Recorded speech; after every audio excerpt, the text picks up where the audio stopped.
It's the info. It's the man with the info. Whatever you wanna know, come join the man with the info show. It's the info. It's the man with the info.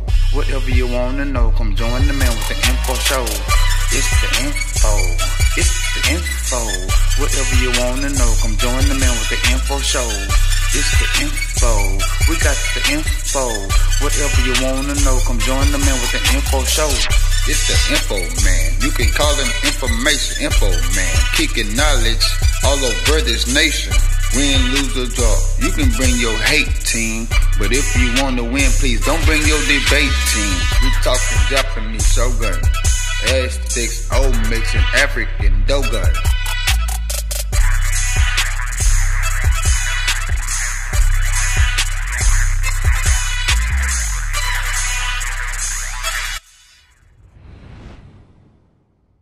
Hey out there, this is Information Man. Welcome to the broadcast. I'm going to get into the issue around Dak Prescott, the quarterback for the Dallas Cowboys. Dak Prescott. Now, we all have heard that the Dallas Cowboys, Jerry Jones, the owner of the Dallas Cowboys team, which I would like to say the overseer, the master, looking over his plantation. Let me just keep it real with you. The NFL, as far as I'm concerned right now, and has been for a long time since its reception, it is a plantation. You see, they get black men to run up and down a football field. The football field would be no different than a cotton field, a field that black people had spent their life on in this country in agriculture against our will and shackled slavery, whipped in the back. Okay, you had the Mandingo Warrior games where they would make the biggest and strongest black men fight each other. You all seen the movie Django Unchained, where they kept saying, "Fight, nigga, fight." Same thing when you look at football. Run, nigga, run. Run up and down a football field while they cheer and say, "Look at my Negro out there running around." I believe some years ago there was a book that came out that stated that, called the $1 Million Slave. So some of you will think, well, they're not slaves, they make a lot of money, but they're high paid slaves either way. A lot of people want to tell black athletes, don't think for yourself, just entertain us. Now, historically, in American society, Europeans, white folks, have always enjoyed black people entertaining them, going all the way back to the fiddler. Some of the first violin players were African American men on slave plantation. They would call them fiddlers. You had the minstrel shows. A lot of folks don't realize that Amos and Annie, which was a famous show on television, was originally a radio broadcast by white men speaking and talking in what they thought was black dialect. You have the what we call blackface, where white men would paint themselves in blackface and dance and move around and chuck and jive and think that they were behaving in a way that they saw black people. See, racism is not, it's a physical, it's a spiritual, and it's also a visual media power. That's how racism operates in American society. It's on the physical level, which is the to take your dignity away by putting us in shackle slavery. It's also works on our mind mentally through institutionalized racist institutions in American society that are designed to oppress us, keep us out of education, keep us out of banking, economics, anything that has to do with power. Matter of fact, there's always been a saying that the most dangerous black man or dangerous thing about black people is when we are educated. See, they're not concerned about Pookie and Ray Ray because they know that Pookie and Ray Ray are predictable. So therefore they'll lock them up, throw away the key, and put them in jail. But they're most frightened and concerned when we as black men, as black people, begin to collectively come together and think for ourselves.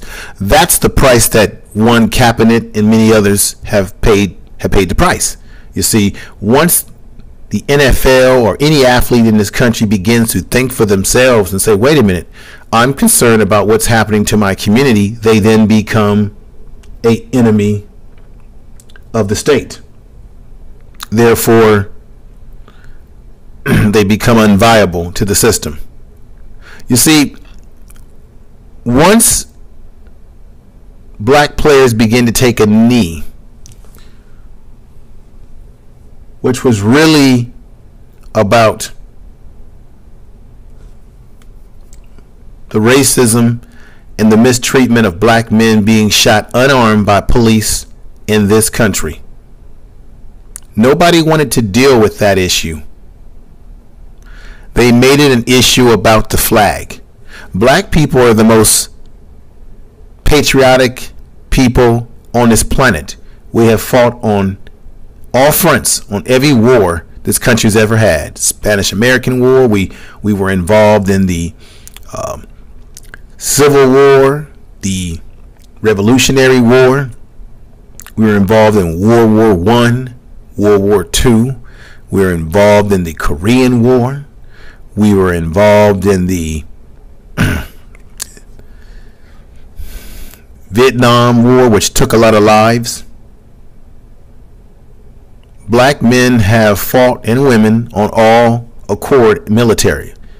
We helped build the industrial revolution of this country through our involvement in agriculture, that as a slave and that as a sharecropper.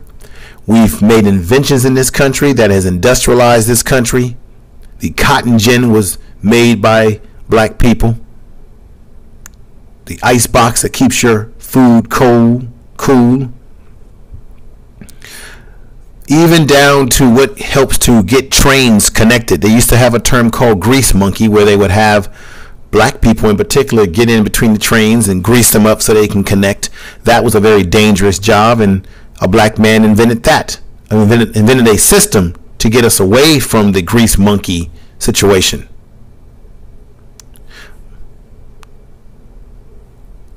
Gary Morgan, black man, was responsible for creating the stoplight that you see outside, the red, the green, and the yellow. Yellow and yellow go on green and stop on red. African colors by Gary Morgan. So we've built this country. We've given lots of contributions. So we have as much right as anyone to stand up for what we believe in, even if it is kneeling when it comes to the flag, because we feel that America should represent what it aims to, what it says it represents in its Constitution and its laws. Now, Dak Prescott, in my opinion, you have to judge a tree for which it bears, or you judge a tree by the fruit that it bears. Now you can see, I'm going to put up here, Dak Prescott comes from, what I understand, humble beginnings. He grew up in trailer parks with mostly white people, and as you can see, his mother is white. Now that's very important, because who a person is raised by, what a person experiences, and who they are around can give you an educated guess or an educated insight into their ideology. So when Dak Prescott says that he doesn't believe in protest, he doesn't get into things like that, he's going to toe the company line for Jerry Daddy Jones, you have to ask yourself what kind of man he really is, because a lot of times we follow these guys because they're great athletes, not knowing what type of character that they have. Let me play you an old school audio. Two kinds of slaves. There was the house Negro and the field Negro. The house Negro, they lived in the house with master. They dressed pretty good. They ate good because they ate his food, because he left. They lived in the attic or the basement, but still they lived near their master. And they loved their master more than the master loved himself. They would give their life to save the master's house better than the master would. Negro, if the master said, we got a good house here, the house Negro say, yeah, we got a good house here. Whenever the master said we, he said we. That's how you control a house Negro.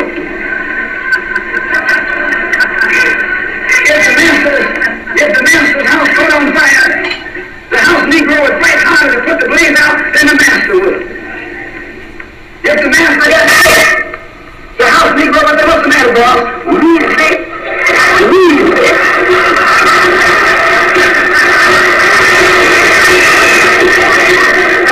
He identified himself with his master, nor his master identified with himself. And if you came to the house Negro and said, let's run away, let's escape, let's separate, the house Negro would look at you and say, man, you crazy. What you mean separate? Where is there a better house than this? Where can I wear better clothes than this? Where can I eat better food than this? That was that house Negro. In those days he was called a house nigger. And that's what we call him today, because we still got some house niggers running around here. As you heard Malcolm X say, in those days they called him a house nigger, and today we still have some house Negroes running around here today. As it relates to Dak Prescott, and everyone heard him pretty much say what he said, I'm going to play you an audio where he speaks his mind, and I'm going to sort of give an analysis to everything that he's saying. So I hope everyone understands that this is what we as black people, when we stand up and speak out, there's always going to be someone, they always have someone that looks like us that sort of tries to infiltrate and say a different message to please those that he does his bidding or her bidding to. Listen up here. No, I never protest. I never protest during the anthem, and I don't think that's the time or the venue to do so. The game of football has always brought me such a peace, and I think it does the same for a lot of people. A lot of people playing the game, a lot of people watching the game, a lot of people that have. Now, what about black men and women that are being mistreated in this society, Dak? They're not having any peace, especially when we have black men in particular who have been shot unarmed by police in this country. What about their peace? They're not able to see any more football games.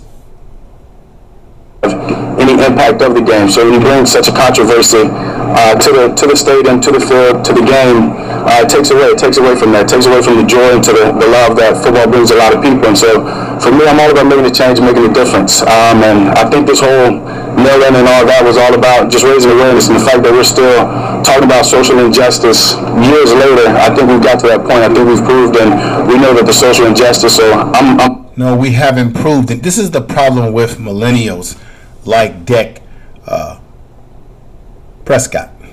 Don't have a good sense of history. Now, we know that Jim Brown, Muhammad Ali decided he would not go to Vietnam, and we know that people like Kareem Abdul-Jabbar, Bill Russell. We don't have any more Bill Russells and Kareem Abdul-Jabbars in sports anymore who really stand for something. He's talking about joy and happiness, which the people that are being killed, brothers, the people who look like you, are being killed. But like I showed you earlier, you judge a tree by the fruit that it bears.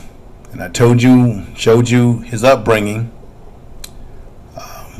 And the photo says 1,000 words right there. Nothing has been accomplished yet. Dak Prescott. Dak Prescott. Let me say his name correct. I'm up for taking a next step, that whatever that step may be, for action, and not just yelling. I've always believed standing up for what I believe in, and that's what I'm going to continue to do. Us as a team, we chose to stand together for the national anthem, and it was our decision, and I think it really shows our culture. It shows they don't know he doesn't know what he's talking about. I think that's Ezekiel Elliott. No, they're following the lead of their daddy Jerry Jones. Okay, that's who they're following the lead of. He tells them what to do. I believe the Dallas Cowboys took a knee because he told them to do so when one Donald Trump made despicable statements.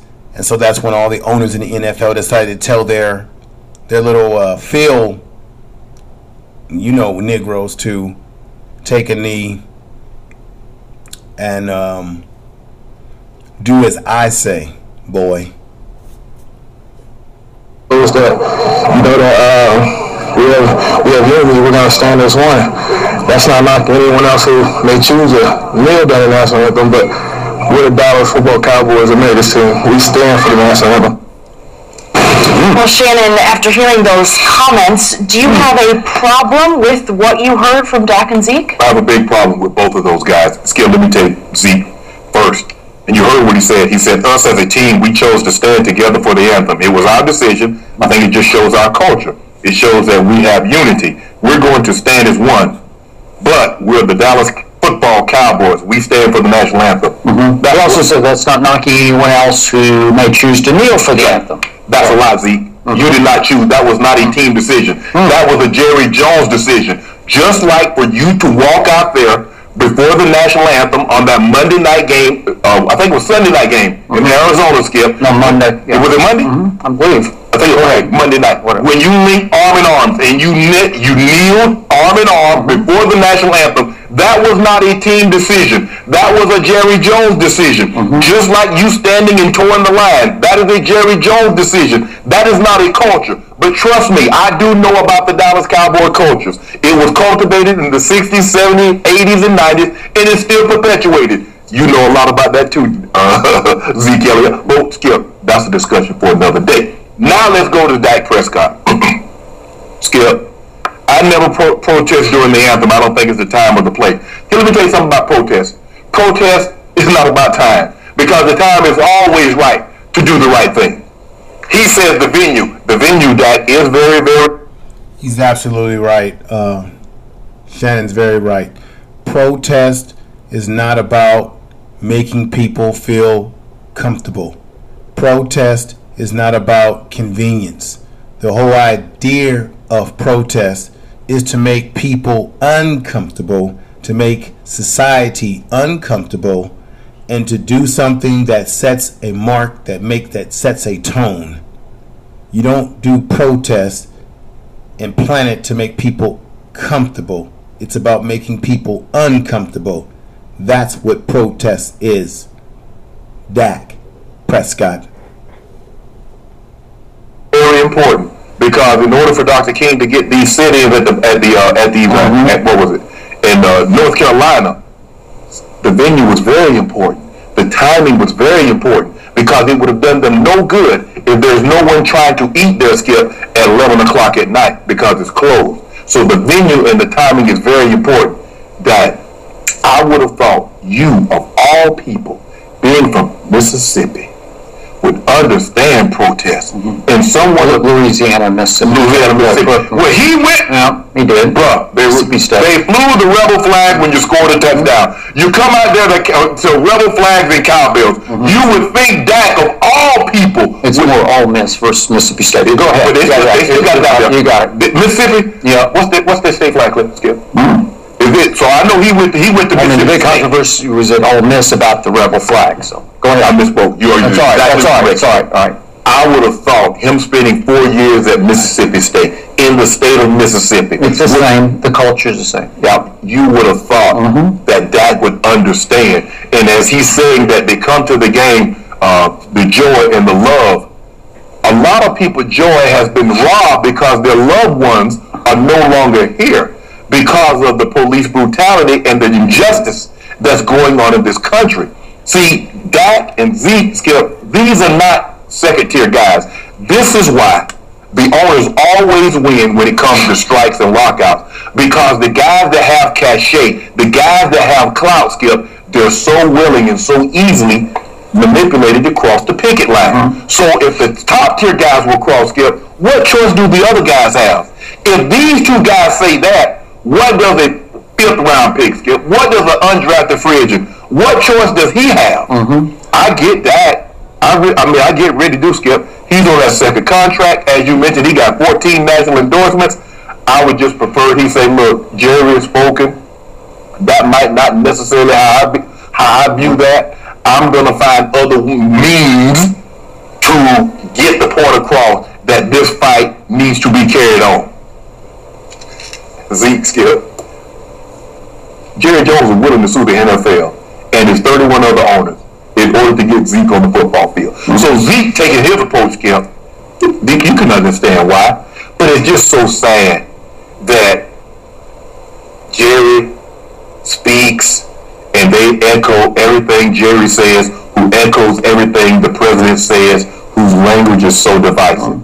Dak, I want you to do me one favor. Can you please tell me the time and the venue that's appropriate to protest? Because there are millions of billions of people that want to know the time and the venue in which they can protest. Okay? So there you have it. Dak Prescott, the Dallas Cowboys. When is the time and place that black people should protest? Black athletes should protest. Black NFL players should protest. You know, they just want to sweep everything under the rug, get back to playing football, Negroes, run up that field, make us money, make people laugh, and don't even tell us about the social ills and issues that you deal with in your family, in your communities that you came from at one point in time. You know, a lot of these black athletes, when they make it to the big time, they're usually steered away from the black community. They usually have handlers around them. They usually end up having people who don't look like them tell them where to live, where to buy a car. They tend to be put in a bubble, and they tend to be seen. A lot of times black athletes, because they're so used to everyone wanting their autograph and treating them a certain way, some of them can have a blind eye to racism and what the everyday brother and sister goes through in this society, because while they're getting cheers and people are asking for their autograph and everyone wants to take a picture with them, they get a false sense sometime in comfort that, oh, the world is not as racist as I think it is because I'm being treated well. Now, let me play you another audio to this because this is very important. So let me play this other second audio, next audio that I have that should open up one's mind. And here we go. Echoing his owner, who's echoing his president. Well, how do we know that for sure? That's your point of view. You think that's a fact? Because I'm not sure that's a fact. I feel very comfortable in saying this. Okay, well, Dak feels bad. See, the thing is what Dak is starting to realize. Dak thinks for a second, and I hope Dak thinks, Skip, he's a quarterback in the National Football League, which is a huge accomplishment. He's also a quarterback for the Dallas Cowboys, which is also a big accomplishment, but he's also black. And sometimes those two does not coincide. Sometimes we think because we're a quarterback in the NFL or we're quarterback for a prominent football team, that excludes us from our race. But I hope... Like I said, a lot of black athletes, or just athletes, black athletes in particular, some of them suffer from this thought that they are not included when it comes to racism because they're so used to getting the cheers and the love from the crowd and the people asking for their autographs and their pictures, and in the world is this just all theirs. Hope and I pray to God Dak never ever has to come to the realization that he's black. And I'm not talking about filling out an application. I hope he doesn't have to find that he's black the hard way, like so many others who do not play quarterback in the National Football League, who's not quarterback of the Dallas Cowboys. So there you have it. That's Shannon Sharp putting it where the goats can get it on there. And let me play an audio that will remind you all of why the national anthem does have its roots in racism, and the stanza that was said about black people and the way the individual who wrote the national anthem was a slave owner. He was a racist himself, and this is what he thought of black people, because there's another stanza to this song, and we have to ask ourselves as black people, should we be standing up for such a song at these ball games?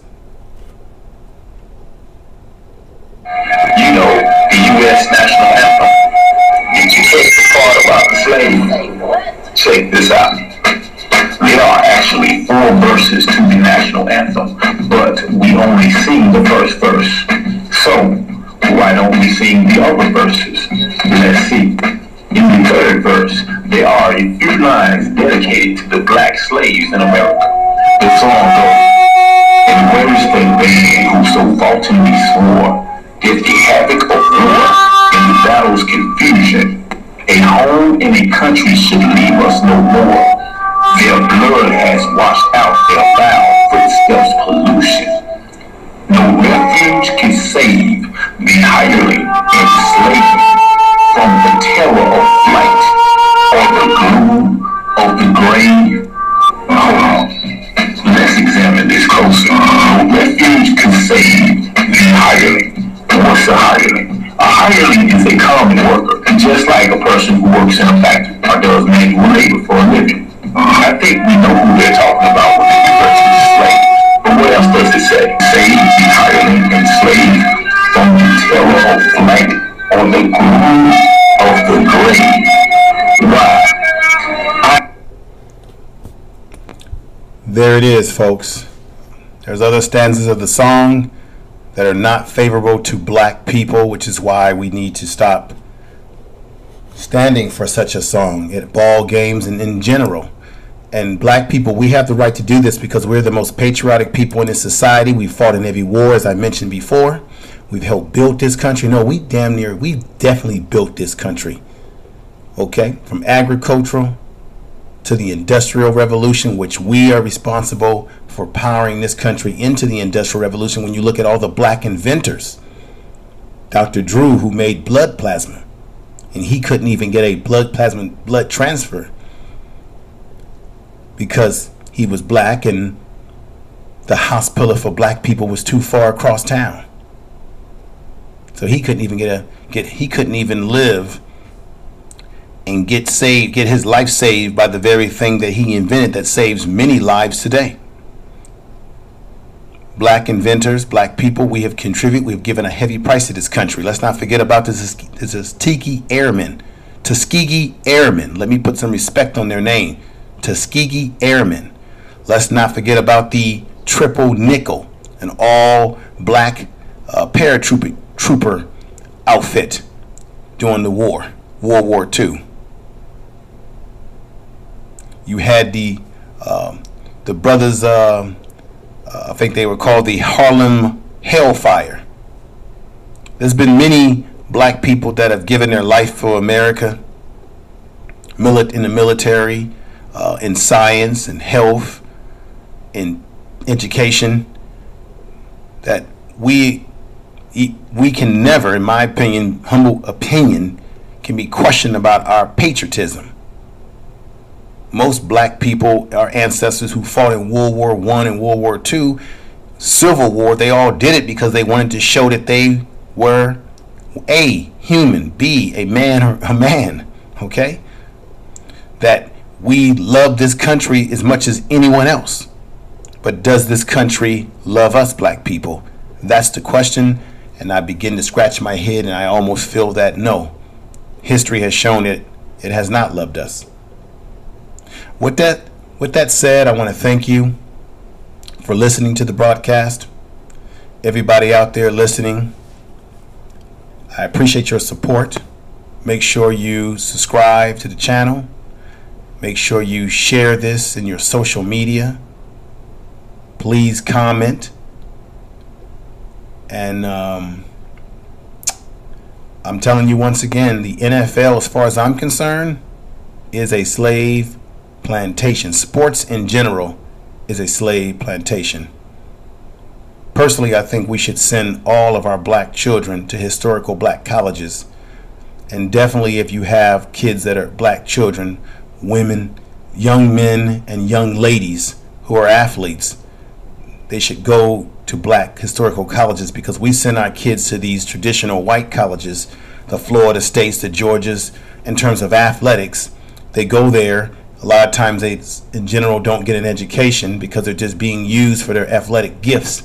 And then the college reaps all the benefit economically in these bowl games, and black young men and women end up with no education in some cases, and a dream to go to the NBA, and not everyone's going to become a professional athlete. They only give them 4 years of eligibility, and you know it takes a hell of a lot longer than that to graduate from school. So that's just a thought. I want to thank everybody for listening. This is the Information Man. And remember, this is very important. Information is power. That's right. You're listening to Information Man. It's the info. It's the man with the info. Whatever you want to know, come join the man with the info show. It's the info. It's the man with the info. Whatever you want to know, come join the man with the info show. It's the info. It's the info.